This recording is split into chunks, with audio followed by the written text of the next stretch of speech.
just was in Dr. Stone's class. He ran me out and made me leave. I didn't know we had that option. Yeah. He really did. And Dr. Lamb just, he was going to join us anyway, or he would have stayed. Oh, me. Let me see. We've got 24. There's others will be coming in, I hope. Well, we're going to go ahead and get started. Others will hopefully join us in just a few minutes. But we want to say welcome to week 12. We're in the very short rows now, as they say in Dr. Lamb, you remember those terms, don't you? Short rows. Yeah, chopping cotton. Yeah, chopping cotton and cropping tobacco. And I cropped tobacco too when I was in high school. So we're into short rows right now, and we wanted to start out by saying that we continue to be aware of everything that you back in your schools have been dealing with, are dealing with, and will have to deal with. We are very, very cognizant of that and very sensitive to that. You know, even as we are moving forward and making the demands that we have to make with making sure that you complete this semester successfully. So please know that when we're pushing you, at the same time, we are also sensitive and understand, you know, the things that you're dealing with on the other end. With that being said, we're going to address some of those things in a few minutes. Most of you, I think you have, whatever the new norm is supposed to be, Dr. Lamb and Dr. Revis, most of you seem to have conformed to whatever that is, wherever you work and whatever you're having to do, and you're figuring out how to do that and how to do this as well, based on, you know, the work that's been coming in. Just as a review, this is week 12, and just as a review, what is due this week. And I'm going to ask Dr. Lamb, since he's with us, in just a few minutes to speak specifically to case study 2, because that is an area that he addresses a lot in 603. So I wanted him to make some comments on that and our expectations for that. But that will be due this week. And then, as you see in the green, this is the APTEL work that is due now. I still have about 5 or 6 people that have not sent in task 2 for my initial review. So if you have not communicated with me or with Dr. Revis about that, you need to communicate with us and let us know what's going on. We just don't want you to get behind and get to the point that you're not able to, you know, to catch up with us being so close to the end of things. So communicate with us if you need to about that. Those of you that have completed task 2 for us to review, that is due for us with the revisions by the end of this week. Hopefully you'll have that ready for us to turn in. And I have gotten a lot of those already, and I have cleared them in task stream, and some have already started working on task 3 that we're going to review again tonight. And then just remember that your task 2 peer reviews are due, and please make sure you take the time and do the quality reviews that we've discussed already. And then task 3 that we're going to review again tonight, the draft of that should come to us on Sunday night as well, hopefully. With that in mind, I want us to also look at week 13 and let you know what to expect from that as well. As we look at week, oh man, I don't know what happened. I clicked too hard, I guess. Okay, as we look at week 13, look at all of this in green. And again, these are your APTEL task. The task 3 that you're going to submit to us this week to review should be approved and hopefully ready to turn in at the end of next week, along with task 4, which you do not have to send for peer reviews, or you can send it to Dr. Revis and me to say, yeah, this is good, and you can submit it for evaluation. But everything should be coming to, basically begin coming to a closure with the APTEL week 13. And the good thing about it is that originally this was supposed to have been Easter week for most people, most schools. So we had scheduled no Zoom session, which is good for you because that's going to give you all week to work on the work that you need to work on, catch up on things, and work with Zoom teams if you need to work with Zoom teams or whatever. However, Dr. Revis and I have talked today, and we're not coming on as a class next Tuesday, but we're coming on at 7 o'clock, and we're going to let it be a question and answer time from 7 o'clock to 8 o'clock. She and I are going to be here, and Dr. Lamb, if he wants to join us. And then we're just going to let you, as you pop in, you have a question about something, you ask your question, and then you can pop off if you want to. And if you happen to join in and somebody's asking a question, you just hang in there until we get through with that person, and then you can just come right on in and we will answer your question. But we're going to spend that hour just assisting you with wherever you are, with whatever your needs are, in addition to any other time that you need to communicate with us. And then week 14, I'm not going to take you there, but week 14 is actually going to be when we come back together as a group, and Dr. Lamb, unless he tells me he can't, is going to join us that week. We're going to we're going to bring closure to the APTEL, and in addition to that, we're going to ask Dr. Lamb if he would, because the summer is only 10 weeks and you have to get 2 evidences done in the summer, we're going to let Dr. Lamb go ahead and introduce to you some of the things that you can begin looking at and working towards with your summer work with 603. We have some of those things listed under week 14, and Dr. Lamb will actually talk about the case studies and some of the task, the discussion board task at that time, and that will give, and many of you will be ready to already start looking in that direction, and you can get ahead of the game because you will be through with the APTEL work by then. So just basically wanted to let you know where we are, and we actually are beginning to wind down, and we're beginning to give you more freedom with your time and allowing you to do some of the work that you need to do. Dr. Lamb, any comments on that before we move forward? Okay. I'll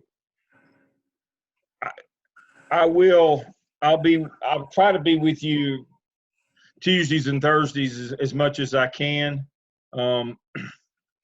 I will definitely, tonight I'm going to talk to you about case study, your second case study. I won't take up your time tonight. I was prepared, but I'll wait and do the OMA and the other case studies. I'll do those in a couple more weeks. I don't want to overburden you with that right now. So I think week 14 would be a good time to do that. We'll do one on a Tuesday night and one on a Thursday night. Okay. We'll do like the OMA maybe on a Tuesday night, and I'll take 10 minutes, and I'll take 10 minutes on a Thursday night that week to do the case studies, to talk about those. Okay. That sounds good. And tonight I'll talk about, whenever you're ready, just call on me. Tonight I want to talk about the case study. Let's talk for just a minute, and I've got Dr. Revis and me down there, but since you're with us, let's talk about their competency folio and internship hours. I have not seen any work, competency folio work, Dr. Revis, from your group. So that doesn't mean that they're not working with it. I just haven't seen anything to review at this point. So we need to let you know that we know you got a lot going on, but we don't want this to pile up on you the last week of this semester and then you don't have anything done. So Dr. Lamb, would you address that, and would you address internship hours again? We've sent them lots of information out, and we've Yeah. talked about it last week. I was on the conference on the school board meeting on last Friday, last Friday morning. State school board, they have not made any decisions on clinical hours. I don't think they will. So you're going to have to get your 80. We put out a long list of things that you can do to get your 80 hours. We'll work with you on those, but do not anticipate any relief coming right away.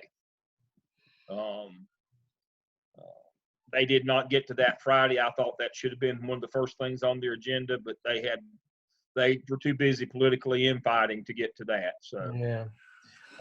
that was unfortunate. And so, you'll just need to work on getting your hours. And we gave you some excellent suggestions. Another list came out. Dr. Hamilton's worked on that a lot as well. Your Thursday of this week, I specifically want to work with you on competency folio. You got to start putting your artifacts in there. It doesn't have to be long and involved, and you can just you can actually just put artifacts in and then go back and write a little narrative for them later, or you can do both at the same time. You don't have to write anything other than just tell us what the artifact is. You don't have to argue for competency there. You've done that in task 5 of the APSEL and task 4 of the APTEL. You did your competency analysis where you argued competency. And no, the artifact that you put in doesn't have to be what you wrote for your competency argument in competency analysis. They can be any artifacts that just fit the criteria that is in there. But we've got to get started on those. So you do want us to come online. We're not scheduled, but you want us to come online Thursday so we can talk about it for a little bit. Okay. So I would like for us to talk about that or provide them an opportunity if they have questions. Okay. We need to get started on that. If you haven't seen any, I mean, it's going to be April tomorrow. Okay. We've got to get some of those things going. We can't let our competency folios lapse. And so we'll be available. I'll be available Thursday. Okay, we will do it. And Dr. Lamb, when I'm talking about next, would you shoot Jamal or Robin a text and let them know to tell their students as well? Yeah, I'm going. We need everybody we need to do a little come to Jesus on Thursday night with everybody to make sure that we get our artifacts built this semester. Well, if you'll shoot them a text message real fast and remind them, and we'll go on. Dr. Revis, let's talk about, for a few minutes, task 1 and task 2 at this point, kind of where we feel like our students are with things. Well, I have had every student submit successfully task 1, and everybody has submitted at least your review for me to look at for task 2.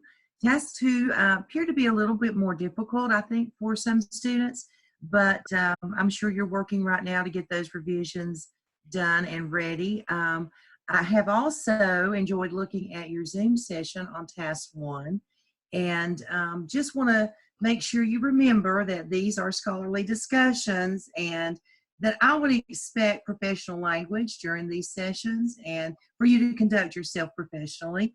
And we do take notes while we're listening to the video. We're taking notes on some of the things you're saying so we can go back and give you some credit and good feedback on your thoughts and on your discussion. So please be sure and be aware when you're online in your Zoom groups that we do expect you to conduct yourself like graduate students. Otherwise, I think that's about all the details. And for my class, I'm just surprised that nobody has started doing anything in your competency folio. I've had some questions about it. If you put some things in there, don't forget to request comments about those things. And those comments are to go to, my name should be there for those comments. Right. And I check every day to see if there's anything there. So if you need some support in that or not sure where to start, please please get with me so you don't get behind with that. Okay. Just wanted to say that I'm still waiting for about 6 of the Aptel Task 2 to come for my review, and I'm hoping that I'll get those in the next day, hopefully. But I will say that overall, that I had to send some back for some editing. And Dr. Lamb, and you may want to address this with me as well, because you addressed this a couple of weeks ago. We said that we knew that you could not do the 2 or 3 walkthroughs that we had talked about you doing because you're not in school physically. But if you remember, about 2 weeks ago, Dr. Lamb said, but that's not what this is all about. It's not about your tour. That was just an experience. This is qualitative research, and you were to interview your administration and ask them about the walkthrough and the evaluation process at the school. That's the information that we're looking from. Dr. Lamb, would you like to piggyback on that? Yeah, I saw somebody ask what if they couldn't get their principal to respond. Send them another email, and you might want to just categorize it and say, here are the best practices, teaching practices. How are we doing as a group on these? But remember, the walkthroughs were not so much for you to collect data. It wasn't going to be, I mean, your data wasn't going to be valid because you didn't have a large enough sample size. You were just doing it for the experience. You need to talk to your administrator about the qualitative data that they've gathered by going in and observing. That's qualitative. Qualitative is interview and observation. You go in and you observe. And you're asked to do that on a daily basis as a school administrator in North and South Carolina. You have to do administrative walkthroughs every day. Some districts require that every teacher get a walkthrough every day. I know that sounds crazy, but it's just, it's a walkthrough to make sure that best practices are happening. And so the data that you're concerned with comes from all those administrative walkthroughs that have been gathered and collated and categorized by your school administration as to what are the things that they're seeing. Overall, how well do our teachers use best practices for instruction? Individual best practices, how well do they do on those? Hopefully you've got the walkthrough instrument that your district uses, and if you haven't, use Marzano's on high yield strategies. But remember, you're getting the data from them. You were just doing the walkthroughs as an experience. You should have already been asking them for that data and then follow up with them. If they haven't given it to you, then you need to ask again. You need to make sure that they understand what you're asking them for. We're looking at these best practices right here. There, he's got them on the screen. Those 9, he just right here. Yeah. We're looking for how they doing overall with best practices. Which ones individually are we weak on? And see, that's going to be the heart of your. It's going to be the heart of your staff development plan, your professional growth plan that you're going to build. Is all right. This is what's going on in the classrooms. We need our professional development plan is going to address classroom instruction. Remember, there's 2 types of empowerment. Empowerment as a leader in your classroom, and empowerment as a school leader. The empowerment as a school leader is we're going to take our teachers who do the best job and use them to teach the others. But the content of our professional growth plan is classroom instruction, getting better as teachers in the classroom. If you go to the North Carolina, and all of you should know this one very well, if you go to the North Carolina Evaluation Manual for teachers, and it has the five teaching standards, the very first one is empowerment as a leader in your classroom, empowerment as a school-wide leader. I mean, that's where this comes from. That's the very first standard. And I think Dr. Revis is going to show that in her PowerPoint tonight. Yeah, I mean, that's the very first thing. And so the content of your professional development plan is going to be best practices. It's going to be instructional. And the way that you're going to roll that into school-wide leadership or big E empowerment is you're going to have the best people, the best teachers teaching the staff development to others, which is the first level according to Whitaker in that ascension into school leadership. It starts with teaching others and goes through curriculum and finance and school improvement team and gets to personnel setting in on hiring committees. That's kind of the ascension as a school leader, but it has to start with teaching other teachers. If you can't teach other teachers, if you can't do that, you're not going to ascend through the ranks as a school leader. People have to respect your expertise. And one of the things that you need to know too, that failure to include information about the walkthroughs / evaluation process at your school, when it goes to task stream for evaluation, your evaluator is going to look for that. They're going to look for something. So you've got to make sure that you are covering. We remember we said you could put a disclaimer in there about what you could not do, and that's okay. They'll understand that, and we can cover that, but we can't cover you not addressing anything there. So just please make sure that you go back, if you were one of those, that you take care of that, and just do the best you can to get what you can get for that section. Wanted to just revisit task 3, which is actually, this is your growth plan. This is your staff development growth plan. And we told you that you would use the same format that we have followed with the APSL as far as, as far as the graphic organizer that you'll use. But these are the areas that you are going to address. And remember, we said that each of these, that you would take each of these and you would narratively talk about a vision for positive school environment. This is about your school.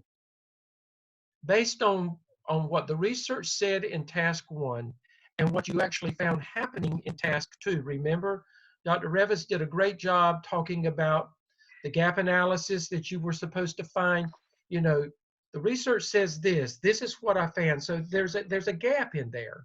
So based on that, you're going to address all of these areas right here to make sure that you, as you are looking at a plan for your school for staff development, that you are effectively addressing those gaps. So that's what each of these areas are about. You will narratively talk about those areas. Then, once you do that, and we talked about every one of those specifically last week, you're going to take that same information and you're going to talk about it in your graphic organizer, where you list those specific activities that you're going to do to improve the staff development at your school.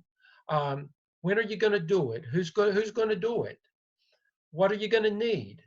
Formative assessment. Remember, we said that this is the fidelity check for the adults. How do you know that what is being laid out to do is being done, and it's being done like it's supposed to be done? Who's going to monitor that? How is it going to be monitored? Summative is at the end, and you know that these are the results.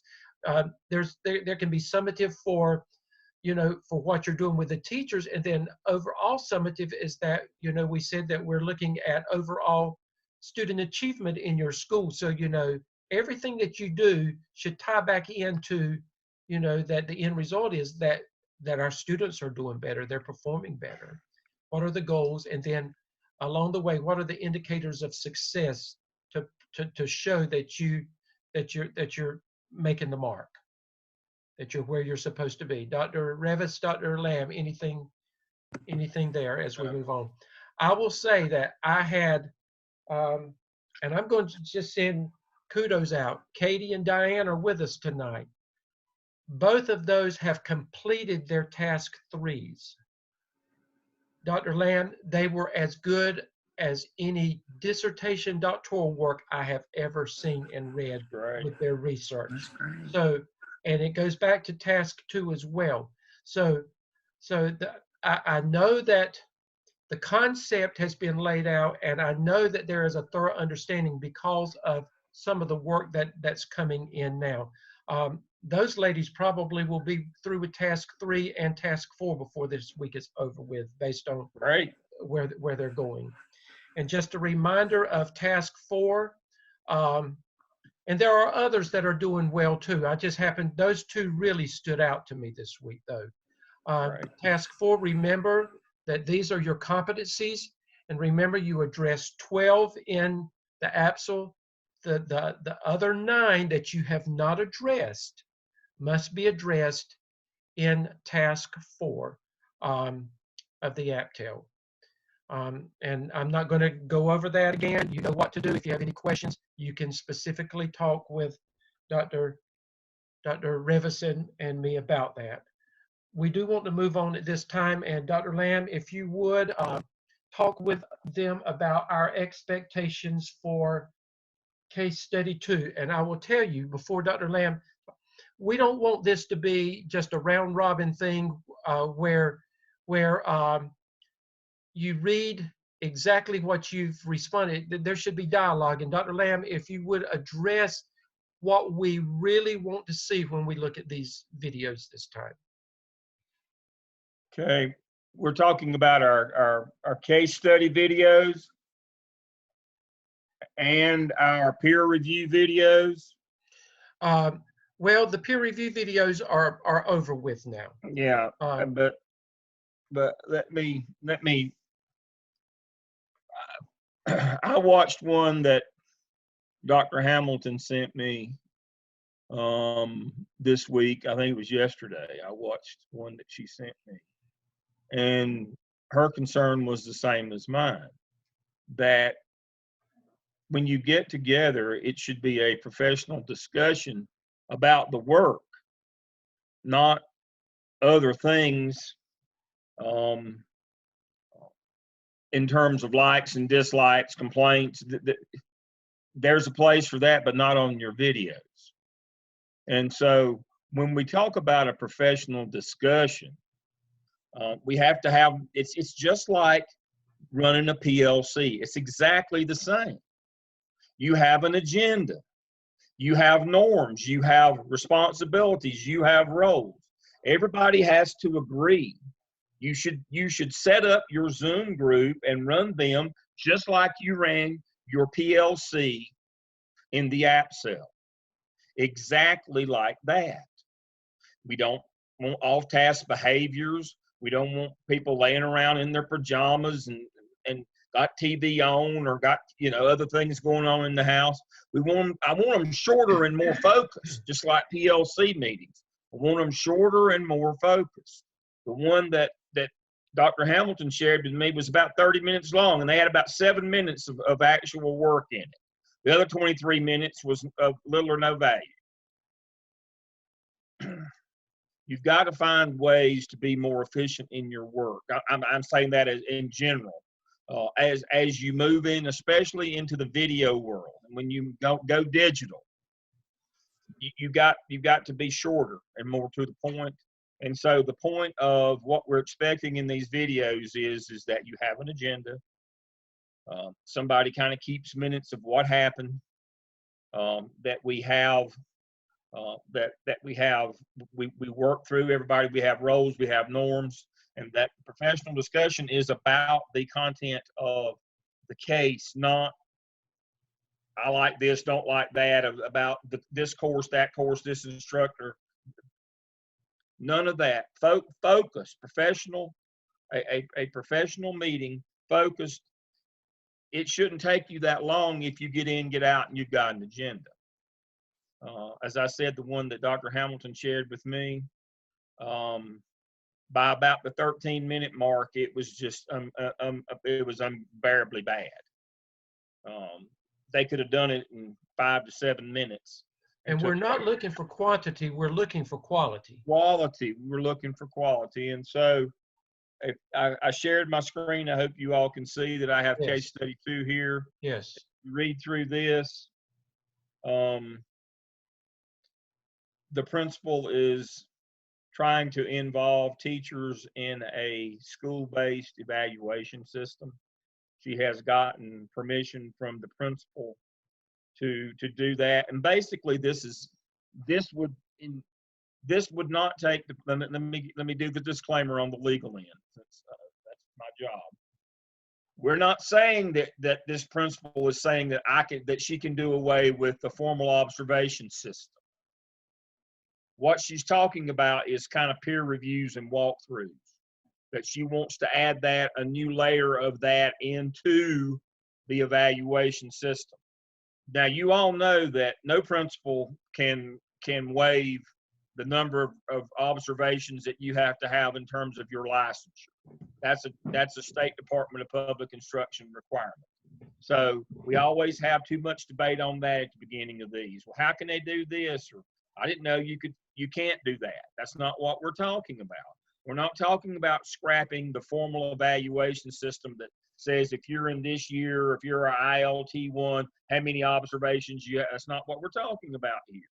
We're talking about formative assessment, which basically is like peer review and walkthroughs. That's what we're talking about here. And she wants to involve them in the evaluation system, remembering that if, for example, if you're an initially licensed teacher in your second year, you've got to have 3 formal observations from your principal. That does not change. That's not what we're talking about changing here. We're talking about the walkthrough or the peer reviewing process, the formative assessment, and reflection that teachers need to do professionally if they're going to improve their craft. That's what we're talking about here. All right, so as long as we've got the context and we all know what we're talking about, that should not be the first 15 minutes debating whether you can do this or not. All right, so teachers can find the best way to, so she wants to change how that works, where they maybe peer review one another, do walkthroughs in one another's classroom. She wants to involve them. And so we don't need a discussion about the legality of that.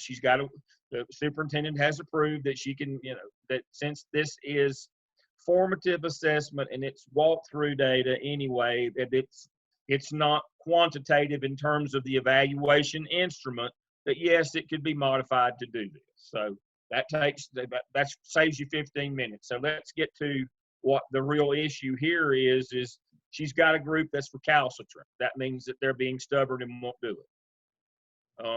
The third grade group, because they're older, more veteran teachers, and they don't want to do this. And so the questions are, what guidelines could Donna have provided for the teachers prior to the grade level meetings? See, she told them, she basically said, you get to decide what you want to do. And that portends that one of the decisions is, we don't want to do anything. That's our choice. That's what we decide to do is nothing. So, how could you have done that differently, where you could have said, look, I know it's qualitative, I know that it's formative, but we have to have something. You can't come back to me and say, we don't want to do anything. You've got to have something. So that would have been the right way to approach this to begin with, is you've got to have something. Not, you don't get to choose. Now, we all understand that the one thing we all overestimate in ourselves is our ability to change. It's not easy. It's not easy to keep it. Lewin's model of unfreeze, move, refreeze, it's that unfreezing is very hard.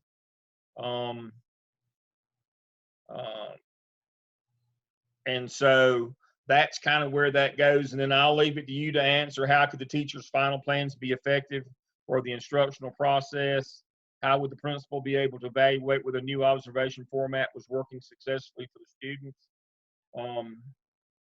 And that would require some actual student achievement data. We'd have to look at that to see if it was working well with them or not.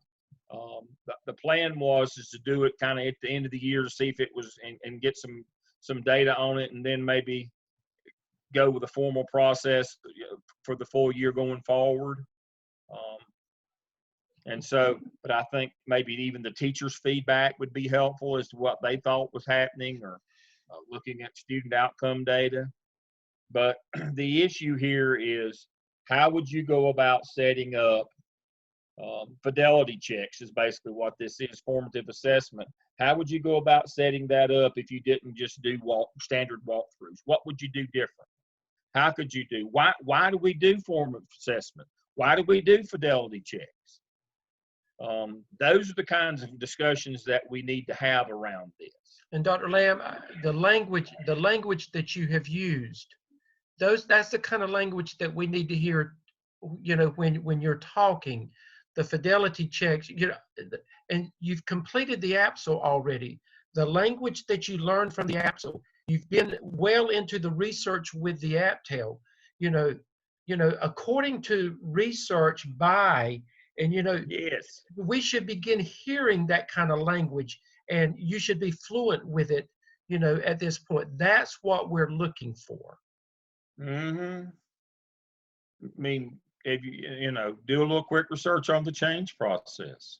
Right. I mean, it goes back. I mean, you can do some of the more modern people. I always do. Somebody was complaining on a video the other day about all these old people we made them read. Well, we make you read the seminal works. Robert Marzano is best practices. He is McReal. He's the one. Todd Whitaker is the one on empowerment as a school leader. Linda Darling Hammond started staff development. Kurt Lewin was the first person to ever identify that there's a process to change. There's later people, and I actually know who their name is, like Northhouse. I know their names. I've read their stuff. But it all starts with the seminal works. Just like PLCs. Everybody knows Richard DeFore. That's where he was the first person ever to identify a professional learning community. Well, You've got to know who the people are in every discipline.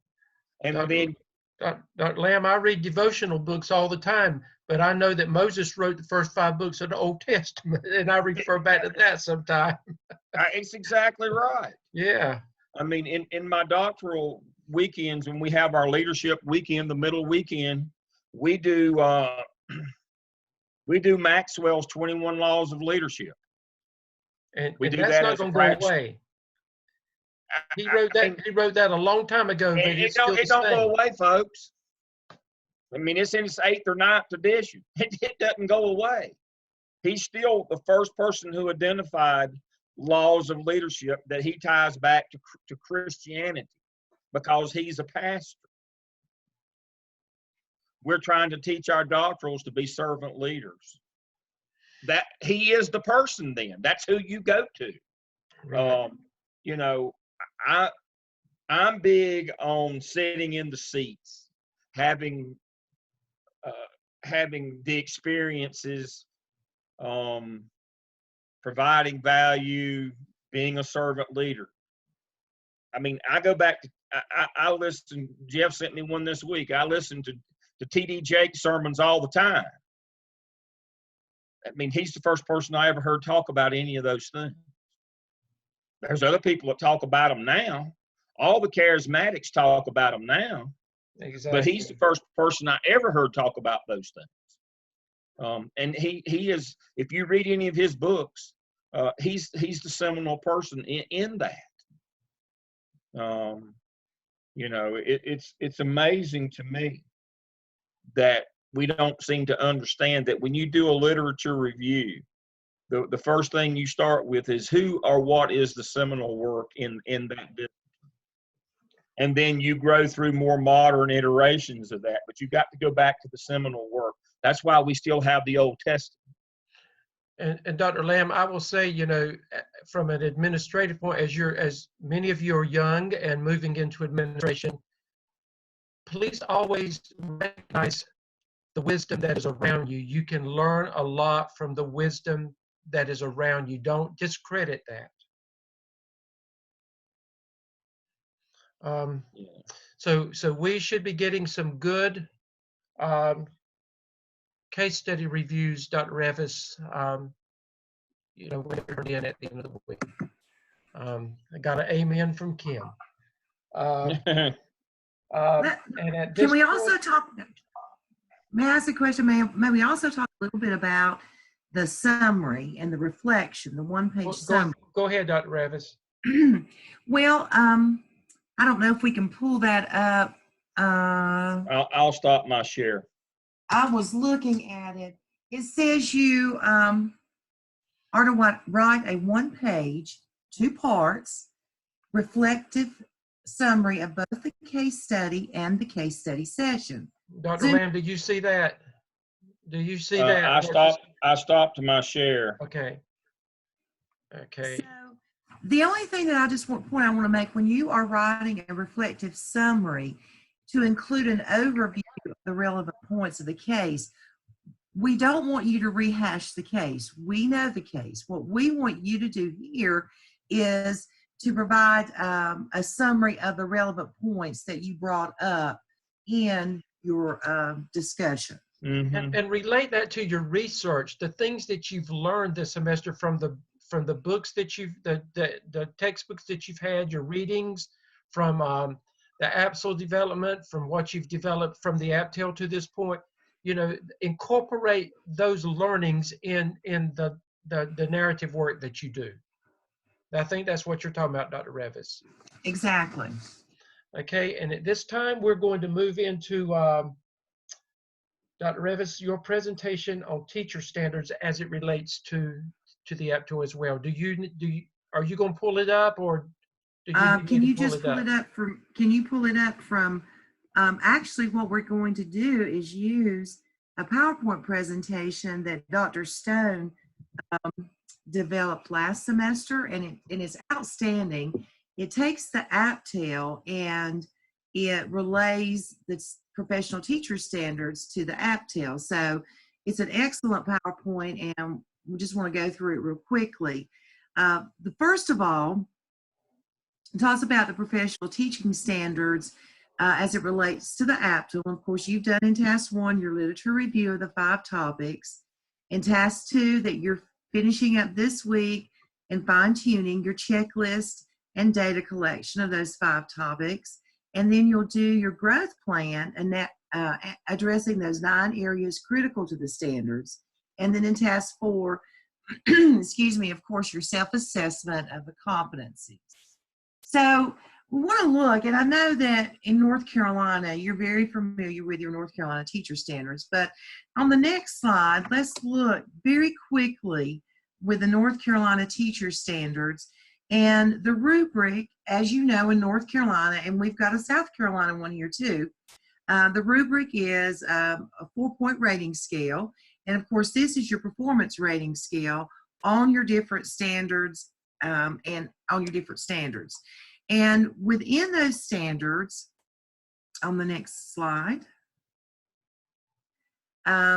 teachers demonstrate leadership, just as Dr. Lamb was talking about, leading in the classroom and demonstrating leadership within your school, leaders within the profession. So what we're doing here in the APTEL heavily relates to demonstrating teacher leadership. Now, these are the elements. I want them Yes. to see also that as you look, this rubric standards, I want you to see how this is aligned with even the work that you're doing now, what we're expecting of you. All of this is aligned with DPI has aligned what you have to submit to task stream with what you are actually doing in the classroom as teachers already. Okay. Thank you. I never thought of it that way. Okay, so our APTEL relates very heavily in this teaching standard. On the next slide, in North Carolina, we talk about establishing that respectful environment for diverse populations of students. And so the elements here focus on, of course, developing that a respectful environment and conducive environment to learning, but also talking about embracing and honoring the diversity of your school community, treating students as individuals, adapting and instruction and your teaching for the benefit of those students with special needs, and working collaboratively with families and other significant adults in the lives of children. Later on in your program, you're going to reach out to community in some of your tasks that you will be doing. But for here, as far as the APTEL, it's more about recognizing and aligning instruction to meet the needs of individuals. In the next standard, teachers know the content they teach. Excuse me, and you might think this is a no-brainer. Yeah, you might think it's a no-brainer, but we have to make sure our instruction is aligned with our state standards. In North Carolina, we call those the standard course of study. And teachers know the content appropriate, not only to their teaching specialty, but they also recognize the interconnectedness across content areas and across discipline. And they strive to make that instruction relevant to their students. The next standard talks about teachers facilitate learning for the instruction, and this is very heavily into instruction. Teachers plan instruction appropriate for their students using a variety of instructional strategies and methodologies, integrating technology, helping students develop critical thinking skills, problem-solving skills, making sure you're giving students opportunities to work in teams to develop those leadership qualities, and using a variety of methods to assess what each student has learned. So here comes our assessment that we talk about all the way through this program. Teachers reflect on their practice. When we are analyzing student learning data, that's a part of the reflection process. We own our student data, and we look at student data as a reflection of what we need to do in order to grow professionally. And it should be directly related and aligned to our professional goals. And understanding as teachers, we work in a complex and dynamic environment. So, and of course, teachers contribute to the academic success of our students, of all students. Now, South Carolina teaching professional standards. I'm just not really familiar with those, but when I looked at them, I thought, wow, there's such a huge, strong alignment with North Carolina. In South Carolina, there are 4 standards and 23 categories. Rubric looks very similar to what we have in North Carolina. You see the 4-point rubric. And on the next page, South Carolina starts with instruction as their first standard. And it's a huge standard with many indicators and categories. Again, the importance of teachers knowing their standards and objectives, motivating students, presenting that content, making sure our activities and materials and our questioning techniques are challenging and appropriate for students. And the next slide continues with instruction. Collecting academic artifacts for your students. I think they're required to do that and give academic feedback and show that feedback that they're giving students. Designing different ways to facilitate grouping of students. Teacher content knowledge, same as North Carolina, making sure you know your content, but also cross-content knowledge. Knowledge of students, making sure you understand where students are and their learning styles and what you can do to facilitate their learning. Dr. Ravis and Dr. Lamb, I can't help but to think as they were developing checklists to go in, you know, their walkthrough check, all of this is aligned with Marzano's 9 and, you know, those expectations. It's all embedded in all this stuff. Because it's the heart of all of it. I mean, Yes. it's the seminal work. That's Yes. you won't escape it. You will see common threads in all of it. Right. Mm-hmm. And the next section in South Carolina focuses on planning. And I thought it was kind of strange that they have one whole standard just for planning, but I had a very strong superintendent one time say to us, if you really want to know what's going on in the classroom, look at what teachers are doing during their planning. There's a correlation to effective planning leads to effective instructional delivery. And I agree with that wholeheartedly. I do too. Not only are we designing our instructional plans, but we're examining that student work and the assessments to help drive what we do instructionally for our students. Dr. Stedman, did you start to say something that I? No, I didn't. Oh, okay. I'm sorry. Their third standard is the environment and that setting of high expectations. Of course, classroom, establishing that environment that is conducive to learning and respectful. And then the next standard, they have a professional rubric for the next standard. It's the same rubric, but then on the next slide, it talks about growing and developing professionally. And I like to think of these things as just general global kinds of statements that all educators who are working and thriving and wanting to seek improvement are doing, and that we're all prepared, and that we participate in that professional development and examining student work when requested, that we're attempting to implement new learning in the classroom. We're always attempting to refine and hone our practice as educators. Talking about in the indicator 3, working on a yearly plan based on the needs not only of your classroom but of your school goals, and that you're supportive of those school goals. And then the last slide, I believe, is focuses on reflecting as a teacher. I know that you know as teachers how important that is, to be sure that you are taking time to reflect. And it's hard to do sometimes because we have such a big to-do list every day, particularly if you're a graduate student. But making sure you take the time to think very thoughtfully and accurately on the assessment data that you're getting from students, and that you're using that to drive your instruction, and that we understand and own our student data, that we're looking constantly for ways to improve and continuously grow as an educator. And of course, the last one deals with community involvement. And I think there's one more slide about school responsibilities.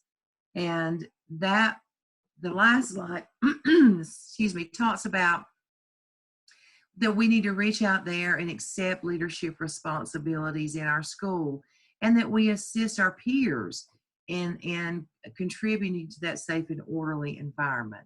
And all of you have gotten a good opportunity to do many of these things through the APSL and APTEL this semester. So you're going to be talking about all that. You already have talked about that in your APSL, a lot of it. Okay, thank you, Dr. Revis. And I hope you see how all of this ties into everything that you have been doing up to this point with the development of the APTEL. I did want to just share briefly I've had some feedback I've talked with some students personally over the last couple of days, well, this weekend and the last couple of days. And then I can remember looking at some of the Task One Zoom videos and just following some of the conversations that they had. One of the things that really, and I talked with Dr. Lamb about this today, many of you made the comment that when you were with the APSL, that you were still thinking more like a teacher, that you were so used to those kinds of things because it's what you did. But as you've gone into the APTEL, the light bulb has come on. You really realize now that you're taking on the role of an administrator. You're wearing that hat that I talked about of an administrator. You're seeing it through a different lens. And I actually heard one make the comment, and I can't remember which, it doesn't matter which group it was, but he said, and I talked with Dwayne today too, but this was somebody else, said, I have a much different respect for administrators now, because I'd never realized until I started working with the APTEL exactly why they did what they did and what they were doing. Dr. Lamb, would you like to make any comments on that as we close out? No, I just, I have a question, and somebody answer this in the chat, which is going to lead us into next semester, what I'm going to talk about in week 14. If I ask you what the most important indicator of the internal context of your school is.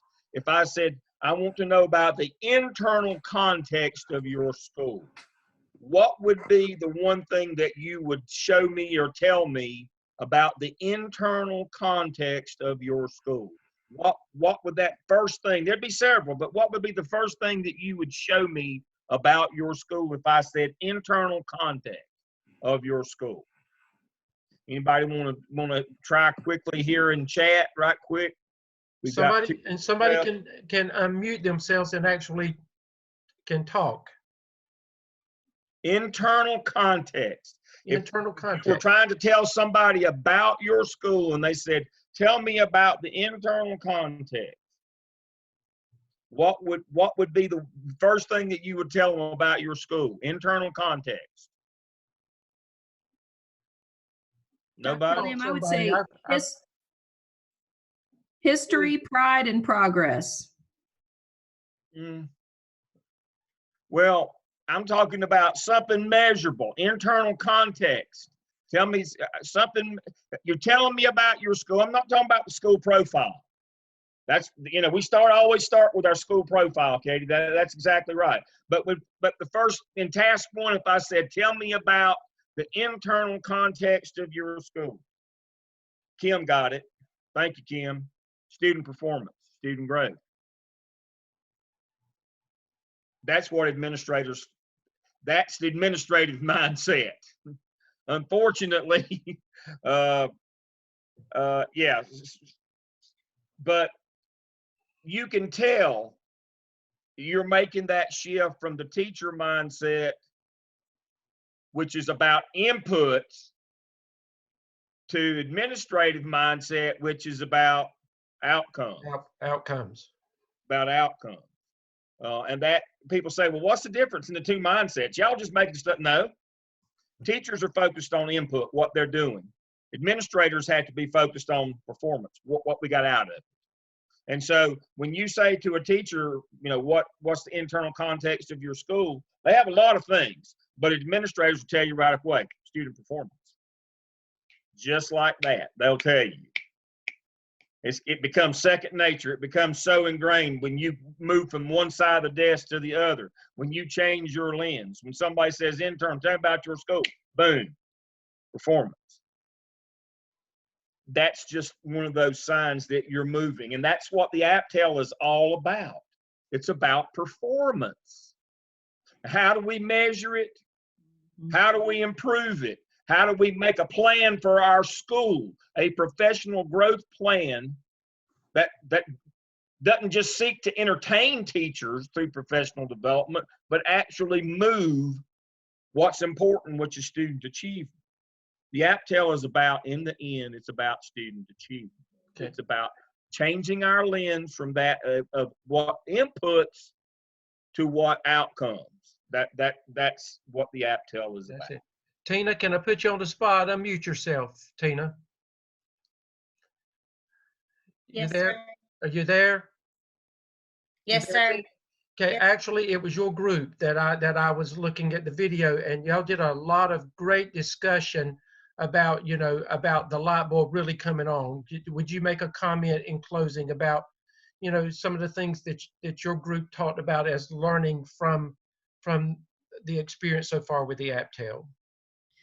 Yes, sir. We really all at the same time were talking about how we were just focused on ourselves within our classroom as individualized teachers, not so much as a whole. And so that really shifted our thought process from just thinking about us and teaching our children, our students within our classroom, and growing within the school and working together outside of our classrooms and seeing how we can, an administrator impacts the school as a whole.